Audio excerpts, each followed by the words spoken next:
আজকে আমার মন খারাপ, একদমই মন ভালো নেই। তো মনটা কেন খারাপ সেটাই আজকে আপনাদের মাঝে শেয়ার করব। তো এই তো বাজার করে নিয়ে আসছে, এখন বাজারগুলো আমি ঢেলে নিচ্ছি, এক এক করে গুছিয়ে নিচ্ছি। গরু মাংস কিনে নিয়ে আসছে, এখানে বিরিয়ানি রান্না করতে হবে।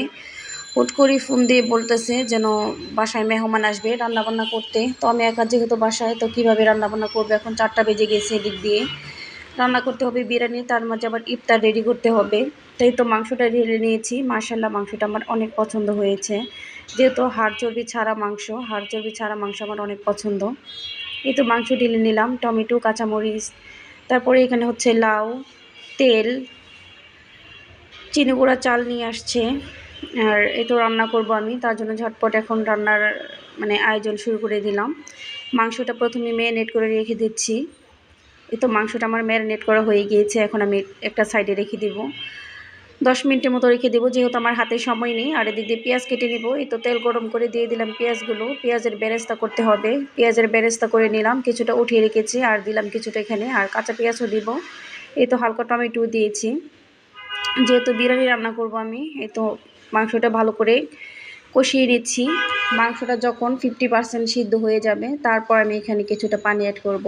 আর এর আগে আমি তেলের মধ্যেই সিদ্ধ করেছি মাংসটা, তো কিছুটা পানি দিয়ে দিয়েছি। আর এখানে যেহেতু বিরিয়ানিতে আলু না দিলেই চলে না, এই তো আলু দিয়েছি, আর কিছুটা মটরশুঁটি, আর হচ্ছে হালকা গাজর কুচি দিলাম। ফ্রোজেন করে রেখে দিয়েছিলাম গাজরগুলো আমি আগে থেকেই ফ্রিজে, তো এখন দিয়ে দিলাম। মাশাআল্লাহ, কালারটা অনেক সুন্দর হয়েছে, আর স্মেলটাও মাশাআল্লাহ অনেক সুন্দর আসতেছে। তো এই তো বিরিয়ানির চাল দিয়ে দিলাম। এখন চাল দিয়ে এখন ভালো করে মিশিয়ে নিব বিরিয়ানিটা, উল্টোপাল্টো করে মিশিয়ে নিচ্ছি আমি। মিশিয়ে পানি দিব এর মধ্যে, আর কিছুটা লবণ দিয়ে দিব আবারও।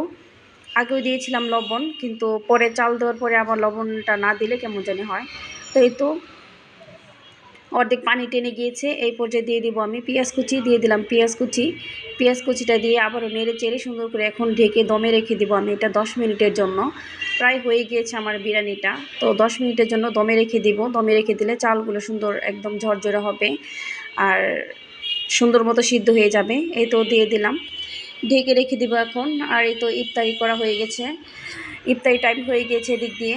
তো বন্ধুবান্ধব চলে আসছে, আর মনটা কেন খারাপ সেটাই শেয়ার করতেছি এখন আপনাদের মাঝে। এত কিছু করলাম কষ্ট করি, কিন্তু ভিডিওই করতে পারিনি, যে ইফতার সব কিছু একসাথে সাজিয়ে তারপরে ভিডিও করব সেটা করতে পারিনি। বুরহানি, তারপরে ছিল মাডা, জুস, ইফতারি সব কিছুই ছিল, কিন্তু ভিডিওটা শেয়ার করতে পারলাম না। কোক ছিল শেষে।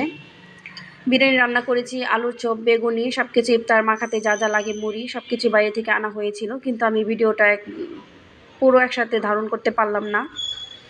এদিক দিয়ে আজান দিয়ে দিয়েছে, খেজুর ছিল, 2 প্রকারের খেজুর ছিল, শুকনা খেজুর, ভিজা খেজুর, পিৎজা ছিল সাথে। তো বন্ধুবান্ধব চলে আসছে, তো ওই রুমে নিয়ে এখন সব কিছু দিয়ে দিতেছে। আমি আমার হাজব্যান্ডকে বললাম যে আমাকে একটু ভিডিও করে দাও, তো সে আমার ঝাড়ি দিয়ে উঠলো যে আমার সাথে কি ফাইজলামি করতেছো তুমি। এদিক দিয়ে আজান দিয়ে দিয়েছে, রাগ হয়ে গিয়েছে তার, সেটার জন্য আর কি আমার মনটা খারাপ। তো ভিডিও করতে পারিনি। তো খাওয়া দাওয়া শেষ করে সবাই চলে গিয়েছে, এখন আমার এগুলো হচ্ছে ধুয়ে মুছে রাখার পালা। তো পুরো ভিডিওটা দেখার জন্য সবাইকে অসংখ্য ধন্যবাদ। আর ভিডিওটা দেখে কমেন্ট করে জানাবেন কেমন হলো। মনটা আমার এখনও খারাপ, আমি বুঝতে পারতেছি না কী করব। এত কষ্ট করে রান্নাবান্না করলাম, ভিডিও করতে পারলাম।